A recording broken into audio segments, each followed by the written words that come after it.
नमस्कार मित्रांनो, स्वागत आहे तुमचं जॉब गुरु या आपल्या यूट्यूब चॅनलवर. मित्रांनो, सध्या जी जिल्हा न्यायालयाची सफाईगार पदासाठी नवीन जाहिरात प्रसिद्ध झालेली आहे, ज्या ठिकाणी मित्रांनो 13 जागा भरल्या जात आहेत. तर यासाठी मित्रांनो अर्ज कसा करायचा, त्याचबरोबर इतर माहिती या व्हिडिओमध्ये आपण पाहणार आहोत. यावेळेस मित्रांनो अर्ज करण्याची ही जी प्रक्रिया आहे ती खूप बदललेली आहे. याच्यामध्ये आपण सविस्तर माहिती पाहणार आहोत. त्यासाठी हा व्हिडिओ शेवटपर्यंत पाहत राहा. त्याचबरोबर या व्हिडिओला नक्की लाईक व तुमच्या मित्रापर्यंत शेअर करा. तर बघा मित्रांनो, जिल्हा व सत्र न्यायालय लातूर यांची ही जी जाहिरात आलेली आहे, याच्यामध्ये तुम्हाला फक्त स्पीड पोस्टाने अर्ज पाठवायचे आहेत. अर्ज पाठवण्याची शेवटची तारीख 14 मे 2024 सायंकाळी 6 वाजेपर्यंत असणार आहे. त्याच्या अगोदर तुमचा अर्ज गेला पाहिजे, नाहीतर अर्ज नंतर गेला 14 तारखेनंतर तर बाद होणार आहे. अर्ज कुठं पाठवायचा आहे, त्याचा पत्ता दिलाय पहा. जिल्हा व सत्र न्यायालय लातूर वरती प्रबंधक लिहायचे, जिल्हा व सत्र न्यायालय लातूर. तर तुम्ही पोस्टामध्ये गेल्यानंतर मित्रांनो तिथं तुम्हाला लिफाफा भेटणार आहे. त्या लिफाफ्यावरती या ठिकाणी मित्रांनो हा तुमचा पत्ता आणि हा पत्ता लिहिणं बंधनकारक आहे. तर तुमचा अर्ज इथं जाईल. तर पहा मित्रांनो, टोटल 10 जागा ज्या आहेत निवडीसाठी ठेवण्यात आलेल्या आहेत आणि 3 जागा ज्या आहेत वेटिंग लिस्टसाठी आहेत. अर्ज पूर्णपणे कसा भरायचा त्याची माहिती तुम्हाला व्हिडिओच्या शेवटी मी देणार आहे. त्यासाठी हा व्हिडिओ शेवटपर्यंत पाहत राहा. त्याचबरोबर याची पात्रता मित्रांनो शैक्षणिक तर त्यांनी कुठलीही ठेवलेली नाही आहे. तर बघा, फक्त तुम्ही सदृढ शरीरयष्टी आणि सफाईगारी या पदाच्या कामासाठी स्वार्थाने सक्षम असणं गरजेचं आहे, एवढं सांगितलेलं आहे. बाकी मग मित्रांनो तुम्हाला अनुभव जर असन स्वच्छतेबाबतची उपकरणे हाताळण्याचा, तर तुम्हाला या ठिकाणी जास्त प्राधान्य असणार आहे, परंतु कंपल्सरी नाही आहे. तर तुम्ही डायरेक्टली अप्लाय करू शकतात. त्यानंतर तुम्हाला मित्रांनो या ठिकाणी जन्माला आलेली मुलांची संख्या 28/3/2005 नंतर एकूण 2पेक्षा जास्त नसावी मित्रांनो. त्यानंतर तुम्हाला कुठल्याही गुन्ह्यासाठी अटक किंवा दोषी ठरवलेलं वगैरे या ठिकाणी कुठला खटला वगैरे चालू नसावा असं म्हटलेलं आहे.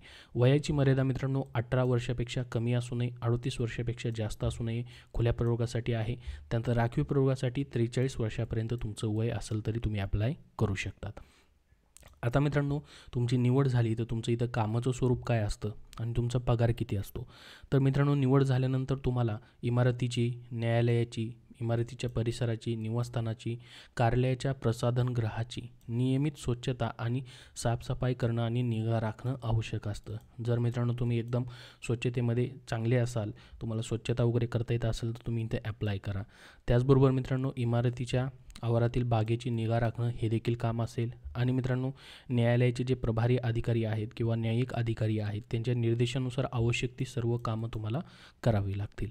तर तुमचा पगार मित्रांनो 7व्या वेतन आयोगानुसार असणार आहे. डायरेक्टली 15,000 ते 47,600 प्लस सर्व भत्ते तुम्हाला असणार आहेत. तर पगार या ठिकाणी मित्रांनो चांगला आहे. शिपाईचं जे पद आहे त्यानुसारच या पदासाठी देखील पगार आहे, प्लस सर्व भत्ते देखील तुम्हाला वेळोवेळी भेटणार आहेत. तर पूर्णपणे हा परमनंट जॉब आहे मित्रांनो. डायरेक्टली 7वा वेतन आयोग तुम्हाला लागू आहे. तर बघा मित्रांनो तुमची आता निवड कशी केली जाईल. निवडीसाठी सर्वात अगोदर मित्रांनो तुमची अल्पसूची जी आहे या ठिकाणी लावली जाईल. अल्पसूचीमध्ये योग्य तो निकष लावून मित्रांनो अर्हता आणि योग्यतेच्या आधारे सफाईगार पदासाठी सूची बनवली जाईल. त्यानंतरच मग तुम्हाला बोलवलं जाईल. तर मग अल्पसूचित नाव आलं तर पुढची प्रोसेस तुमची काय होईल. सफाईगार पदासाठी मित्रांनो 20 गुणांची तुमची चापल्य आणि साफसफाईची चाचणी घेतली जाईल तुमची. आणि त्यानंतर मग एकाच 3 याप्रमाणे पुढं तुम्हाला 20 गुणासाठी मुलाखतीसाठी बोलवलं जाईल. याच्यानंतर कुठलीही चाचणी तुमची होणार नाही, तर साफसफाई चाचणी आणि मुलाखतीच्या आधारेच तुमची निवड केली जाणार आहे. त्याच्यानंतर महत्त्वाचा आहे आता अर्ज करण्याची पद्धत. अर्ज कसा करायचा. तर पहा मित्रांनो इथं खूप महत्त्वाचा इम्पॉर्टंट मुद्दा आहे. त्यांनी या ठिकाणी पहा लिहिलेलं आहे अर्ज करण्याची पद्धतीमध्ये तुम्हाला सर्वात अगोदर पहा काय काय डॉक्युमेंट द्यायचे आहेत यावेळेस. तर त्या नमुन्यात अर्ज म्हणजे त्यांनी जो अर्ज नमून दिलेला आहे तोच अर्ज तुम्हाला भरायचा आहे आणि सोबतची प्रमाणपत्र, काही प्रमाणपत्र दिलेत पहा, मी व्हिडिओच्या शेवटी तुम्हाला सांगतो. ती प्रमाणपत्र देखील तुम्हाला जोडायची आहेत आणि कागदपत्रांच्या स्वप्रमाणित प्रती अर्जासोबत सादर करावीत. म्हणजे यावेळेस मित्रांनो अर्जासोबत तुम्हाला तुमचे सेल्फ अटेस्टेड करून सर्व डॉक्युमेंट देखील पाठवायचे आहेत. ठीक आहे. काय काय वेळेस अर्जासोबत डॉक्युमेंट पाठवायला ते सांगत नाहीत, परंतु अर्जासोबत इथे लिहिलं आहे त्यांनी की सादर करावीत, अर्जासोबत सादर करावीत. म्हणजे तुम्हाला अर्जासोबतच डॉक्युमेंट देखील पाठवायचे आहेत. बाय हँड अर्ज द्यायचा नाही तुम्हाला. फक्त मित्रांनो स्पीड पोस्ट किंवा शीघ्र स्पीड पोस्ट जे असतं त्यांनीच अर्ज पाठवायचे आहेत रजिस्टर्ड स्पीड पोस्टाने. त्याचबरोबर मित्रांनो तुम्ही ज्यावेळेस एक लिफाफा घ्याल, ज्यावेळेस अर्ज पाठवाल त्यावरती लिफाफ्यावरती तुम्हाला लिहायचं आहे मित्रांनो सफाईगार पदासाठी अर्ज असं नमूद करायचे. सफाईगार पदासाठी अर्ज हे नमूद करणं गरजेचं आहे. नमूद नाही केलं तर अर्ज तुमचा विचारात घेतला जाणार नाही, हेही महत्त्वाचं आहे. त्याच्यानंतर महत्त्वाचं, उमेदवाराने तिचा अलीकडील पासपोर्ट आकाराचे रंगीत छायाचित्र तुम्हाला अर्जावरतीच मित्रांनो चिटकवायचे आणि त्यावरती सिग्नेचर देखील करायचे फोटोवरती. ठीक आहे, क्रॉस सिग्नेचर तुम्ही असे करू शकतात. तर अर्जासोबत एक्स्ट्रा फोटो पाठवायला त्यांनी यावेळेस याच्यामध्ये कुठेही दिलेलं नाही. तुम्ही पूर्ण जाहिरात वाचायची त्यानंतरच अर्ज करायचा मित्रांनो, हेही लक्षात राहू द्या. आता मी जी माहिती आहे जाहिरातीमधील तुम्हाला सांगतोय, तुम्हाला जर आढळलं कुठं अजून एक्स्ट्रा काय पाठवायचं असेल तर तुम्ही सर्व जाहिरात देखील वाचून घ्या. तर अर्जासोबत फोटो तुम्हाला लावायचा, फक्त कुठेही इथं लिहिलेलं नाही त्यांनी की अर्जासोबत एक्स्ट्रा लिफाफा किंवा फोटो वगैरे पाठवा म्हणून. त्याचबरोबर 2 सन्माननीय व्यक्तींनी जाहिरातीचे तारखेनंतर दिलेले चारित्र्याचे दाखले सादर करायचे. कुठलेही 2 सन्माननीय व्यक्ती, मग याच्यामध्ये मित्रांनो तुम्ही शाळेचे मुख्याध्यापक असतील, तुम्ही शहरामध्ये राहत असाल तर नगरसेवक, खासदार, आमदार असतील किंवा तलाठी असतील किंवा ग्रामसेवक असतील, सरपंच असतील किंवा इतर कोण सन्माननीय व्यक्ती असतील तर त्यांचं मित्रांनो ज्यावेळेस त्यांची सही वगैरे शिक्का आहे, त्यांच्याकडे कुठला हुद्दा आहे एखादा, तर अशा व्यक्तींचे 2 वेगवेगळ्या व्यक्तींचे तुम्हाला प्रमाणपत्र अर्जासोबत पाठवायचे आहेत. अर्जासोबत मित्रांनो नमुना अप्रमाणपत्र आणि घोषणापत्रही पाठवायचे. तेही तुम्हाला मी शेवटी दाखवतो व्हिडिओच्या कोणते कोणते आहेत ते. त्याच्यानंतर महत्त्वाचं आहे पहा, वयासाठी मित्रांनो तुमचा पुरावा काय द्यायचा आहे. जन्म प्रमाणपत्र अथवा शाळा सोडल्याचा दाखला किंवा शालांत परीक्षेचा दाखला दिला तरी चालेल. यापैकी एक तुम्ही देऊ शकतात. तुमच्याकडे जन्म प्रमाणपत्र नसेल, शाळा सोडल्याचा दाखला कुठलाही असेल ज्याच्यावरती तुमचं वय आहे ते देऊ शकतात. किंवा मित्रांनो 10वीचं जे तुमच्या या ठिकाणी शालांत परीक्षेचा दाखला असतो त्याच्यावरतीही तुमची डेट ऑफ बर्थ असते पहा, तेही तुम्ही देऊ शकतात. तर हे देखील देणं गरजेचं आहे. त्याच्यानंतर महत्त्वाचं आहे, यावेळेस मित्रांनो तुम्हाला लिफाफा का पाठवायचा नाही आहे, कारण की लिफाफा आपण का पाठवतो की तुमचं हॉल तिकीट यावा पोस्टाने म्हणून. परंतु यावेळेस मित्रांनो ते म्हणतात की पुढील चाचणीकरता बोलवण्याबाबतची सूचना सध्या टपालाद्वारे दिली जाणार असल्यामुळे उमेदवारांनी वेळोवेळी संकेतस्थळात भेट देणं त्यांच्या हिताचे राहील. लघुसूचित प्रसिद्ध करतेवेळीच ओळखपत्राचा नमुना संकेतस्थळावर अपलोड केला जाईल याची नोंद घ्यावी. तर पहा, तुम्हाला मित्रांनो ओळखपत्राचा नमुना ज्यावेळेस तुमची शॉर्टलिस्ट लागेल त्यावेळेस तुम्हाला तो नमुना जो आहे तो भरून पाठवायचा. खाल्लेले पहा. त्यानंतर ओळखपत्राचा नमुना उमेदवारांनी संकेतस्थळावरून डाउनलोड करून घेऊन व्यवस्थितरित्या भरून त्यावर आपले नवीनतम पासपोर्ट आकाराचे छायाचित्र जोडून त्यावर काळ्या शाईने स्वाक्षरी करून जिल्हा न्यायालयाला दिलेल्या तारखांना सादर करावे. तर हे अल्पसूचित ज्यावेळेस नाव येईल तुमचं त्याच्यानंतरची पुढची प्रोसेस आहे, हेही लक्षात राहू द्या. आता याची सध्या तरी गरज नाही फॉर्म भरताना. ठीक आहे. त्याच्यानंतर पहा, आता तुम्हाला कुठले कुठले प्रतिज्ञापत्र नमुने कुठले कुठले जोडायचे आहेत पहा. एक आहे मित्रांनो हे प्रतिज्ञापत्र, जे की मित्रांनो लहान कुटुंबाच्या बाबत आहे. तर हे देखील तुम्हाला जोडायचे. खाली इथे तुमचे नाव सही लिहायचे. इथं पहा भरायचे तुम्हाला श्री श्रीमती कुमारी, इथं तुमचं नाव, श्री श्रीमती यांचा मुलगा, इथं वडिलांचं पूर्ण नाव, तुमचं वय, तुम्ही राहणार कुठले आहात ते लिहायचं इथं. त्याच्यानंतर मी सफाईगार पदासाठी अर्ज करतो, आज रोजी मला किती संख्या आहे मुलांची इथं ते लिहायचं आहे पहा. त्याच्यानंतर हयात मुले आहेत त्यापैकी दिनांक 2005 नंतर जन्माला आलेल्या मुलांची संख्या इथं लिहायची असल्यास त्यांचा जन्मतारीख इथं मित्रांनो नमूद देखील तुम्हाला करायचे आहेत अशा पद्धतीने. ठीक आहे. तर 2पेक्षा जास्त मुलं नसावीत असं या ठिकाणी आहे. त्यासाठी मित्रांनो हा नमुना प्रमाणपत्र देखील तुम्हाला जोडायचं आहे. त्याच्यानंतर पहा, चारित्र्य वर्तणूक प्रमाणपत्र हे वेगवेगळ्या 2 व्यक्तींचे घ्यायचे आहेत मित्रांनो. वेगवेगळ्या 2 व्यक्तींचे तुम्हाला या ठिकाणी द्यायचे आहेत. 2 चारित्र्याचे प्रमाणपत्र. फक्त नातेवाईकाचे वगैरे देऊ नका, तुमचे जे ओळखीचे आहेत त्यांचे द्या. आणि इथं तुम्हाला किती दिवसापासून ओळखतात तेही तुम्हाला इथं लिहायचं आहे.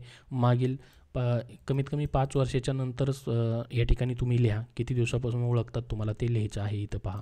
त्याच्यानंतर पुढं या ठिकाणी प्रमाणपत्र देणाऱ्याचे नाव, इथं नाव लिहायचं आहे त्यांचं आणि सही करायची. नाव लिहून इथं सही करू शकतात आणि इथे त्यांचा पत्ता आणि त्यांचा मोबाईल नंबर देखील त्याच्यावरती असणं गरजेचं आहे. हे 2 वेगवेगळ्या व्यक्तींचे घ्यायचे, 2 प्रमाणपत्र पाहिजेत. त्याच्यानंतर पहा, हे घोषणापत्र आहे पहा. हे घोषणापत्र वाचून घ्या व्यवस्थित आणि इथं तुमची सही करायची आणि उमेदवाराचे नाव इथं लिहायचं आहे, दिनांक वगैरे हे टाकून फक्त तुम्हाला अर्जासोबत जोडून द्यायचं आहे मित्रांनो. हे सर्वांसाठी कंपल्सरी आहे. त्याच्यानंतर आता अर्ज भरायसाठी पहा, अर्जाचा नमुना दिलेला आहे. आता ही संपूर्ण तुम्हाला अर्ज घोषणापत्र वगैरे हे कुठं भेटतील तर त्याची लिंक डिस्क्रिप्शन बॉक्समध्ये येतोय किंवा आपल्या टेलिग्राम चॅनलवरती ऑलरेडी ते शेअर देखील केलेलं आहे.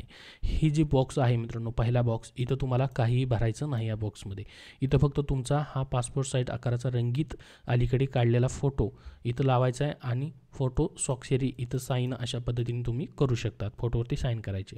इथं पहा, संपूर्ण नाव तुमचं लिहायचं आहे. संपूर्ण नाव तुमचं इथं लिहा. त्यानंतर पत्रव्यवहाराचा पत्ता, पिनकोड सहित लिहायचा आहे. कायमस्वरूपी पत्ता देखील इथं लिहायचा आहे तुम्हाला.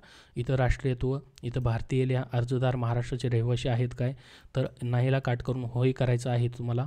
ठीक आहे. दूरध्वनी क्रमांक, मोबाईल नंबर, ईमेल ID, त्यानंतर इथं पुरुष स्त्री हे इथं लिहायचं आहे तुम्हाला. धर्म, जात, जातीचा प्रवर्ग हे सर्व फॉर्म भरायचं आहे. जन्मदिनांक, जाहिरातीच्या तारखेस तुमचं वय किती कॅल्क्युलेट करा बरोबर तेवढंच लिहायचं इथं, वर्ष, महिने आणि दिवसामध्ये. उमेदवार विवाहित आहे काय, तर मित्रांनो तुम्ही जर विवाहित असाल तर नाहीला काट करून होय करायचं आहे, किंवा नसाल तुम्ही विवाहित तर होयला काट करायचं आहे आणि नाहीवरती टिक मार्क करू शकता तुम्ही. हयात असलेल्या मुलांची संख्या इथं लिहायची आहे आणि 2005 नंतर जन्माला आलेल्या मुलांची संख्या. जर तुम्ही विवाहित नसाल तर मग तुम्हाला ही भरायची देखील गरज नाही. इथं तुम्ही नाही करू शकतात किंवा डॅश देऊ शकतात. त्यानंतर न्यायालयीन कर्मचारी आहेत काय, न्यायसंस्थेत असलेल्या नातेवाईकांचा संपूर्ण तपशील, कोण तुमचं नातेवाईक काम करत असेल तर त्यांचा तपशील देऊ शकतात. शासकीय कार्यालयात कार्यरत असलेत, तुम्ही कुठं जॉब करत असाल शासकीय कार्यालयात तर ते लिहायचं आहे. त्यानंतर दिव्यांग आहात का तुम्ही, अवगत असलेल्या भाषा, मग मराठी, हिंदी, इंग्लिश लिहू शकता तुम्ही येणाऱ्या भाषा. मग तुमची आता शैक्षणिक अर्हता लिहायची आहे. पहा इथं शैक्षणिक अर्हतेसाठी 3च कॉलम त्यांनी दिलेले आहेत मित्रांनो या ठिकाणी पहा. तर शैक्षणिक अर्हतेमध्ये जी जास्तीत जास्त शैक्षणिक अर्हता आहे ती लिहा. जसं की तुमची पदवी झाली तर पदवी इथं लिहायचं, म्हणजे पदवी इथं लिहायचं आहे. मग इथं तुम्ही 12वी आणि 10वीचं लिहू शकता, किंवा पोस्ट ग्रॅज्युएशन झालं आहे तर पोस्ट ग्रॅज्युएशन, त्यानंतर पदवी आणि इथं 12वीचं लिहू शकता. अशा पद्धतीने हे तुम्हाला लिहायचं आहे. याच्यापेक्षा जास्त काय असेल शिक्षण तर मग खाली देखील लिहू शकता, परंतु इथं 3च कॉलम त्यांनी दिलेले आहेत. त्यानंतर अनुभव पाहता, अनुभव तुम्हाला कुठला असेल मित्रांनो, जर रिलेटेड असेल त्याच्या संदर्भात अनुभव, तरी इथं तो अनुभव तुम्ही देऊ शकता. 3 ठिकाणचा अनुभव तुम्हाला टाकता येणार आहे. कधीपासून किती दिवस काम केलं वगैरे ते इथं लिहायचं आहे. इतर विशेष अर्हता, मग अजून तुम्हाला दुसरं काय येतं का बाबा, कुठलं सर्टिफिकेट वगैरे आहे का तुमच्याकडे, इतर काय तुम्ही केलं असेल तर इतर विशेष अर्हतेमध्ये तुम्ही इथं लिहू शकतात ते. त्यानंतर खाली पाहता फौजदारी गुन्हा वगैरे प्रलंबित आहे का कुठला, असल्यास माहिती तुम्ही देऊ शकतात त्याची. असेल तरी ॲप्लाय करता येतं, मात्र त्यांना माहिती द्यायची तुम्हाला इथं. जर नसेल तर होयला काट मारा, नाहीवरती टिक मार्क करा. फौजदारी न्यायालयाने दोषी वगैरे ठरवलेलं आहे काय, त्यानंतर शिस्तभंगाची चौकशीला समोर वगैरे गेलेला आहात का, तर नाही असेल तर अशा पद्धतीने होयला काट मारायचं आहे. कोणतेही न्यायालय, त्यानंतर MPSC, UPSC किंवा कोणत्याही राज्य सेवा आयोगाने त्यांच्याद्वारे आयोजित केलेल्या परीक्षेमध्ये तुम्हाला प्रतिबंधित केलेलं वगैरे आहे काय, तर इथं नाही लिहू शकता तुम्ही. ठीक आहे, अशा पद्धतीने जर नसेल तर. त्यानंतर खाली पहा हे तुम्हाला नमुना दिलेले आहेत मित्रांनो. याच्यामध्ये आता तुम्हाला इथं उमेदवाराचे चारित्र्य दाखले दिलेल्या व्यक्तींचे नावे व पत्ता, कोणत्या 2 व्यक्तींचे चारित्र्य दाखलेचे नाव घेतलेले तुम्ही, तर त्यांचं इथं नाव आणि पत्ता लिहायचा आहे 2 व्यक्तींचं. त्यानंतर इथं तुमची सही करायची, दिनांक लिहायचे आणि अर्जासोबत कोणते कोणते कागदपत्र जोडलेले आहेत ते इथं क्रमानुसार लिहायचं आहे. पहिलं कुठलं कागदपत्र जोडलेलं आहे क्रमानुसार इथं लिहा मित्रांनो. ठीक आहे, जसं की पहिल्यांदा तुम्ही जोडलेलं असेल तुमचं 10वीचं मार्कशीट तर इथं लिहा. त्यानंतर पुढचं डॉक्युमेंट कुठलं आहे ते पहा, फॉर्मला जे जोडले ते क्रमानुसार इथं जेवढे डॉक्युमेंट जोडले त्याची सर्व नावं तुम्हाला लिहायचं आहे. कागदपत्रांचा तपशील इथं द्यायचा आहे मित्रांनो बरोबर तशा पद्धतीने. आणि हे शेवटी मग तुम्ही हे सर्व प्रतिज्ञापत्र, म्हणजे जे प्रतिज्ञापत्राचे नमुने दिलेले आहेत जसं की चारित्र्य दाखला, घोषणापत्र, लहान कुटुंबाचे प्रमाणपत्र, हे शेवटी तुम्ही जोडू शकतात. तर अशा पद्धतीने मित्रांनो हा फॉर्म आहे. याच्यामध्ये एवढं कुठलंही अवघड यावेळेस फॉर्म नाही आहे, एक्स्ट्रा कुठलं काय पाठवायची जास्त गरज नाही. तर तुम्हाला याबद्दल अजून काही प्रश्न असतील, काय माहिती हवी असेल तर कमेंटमध्ये विचारा. हा व्हिडिओ नक्की लाईक करा. या व्हिडिओमध्ये एवढीच महत्त्वाची माहिती. धन्यवाद.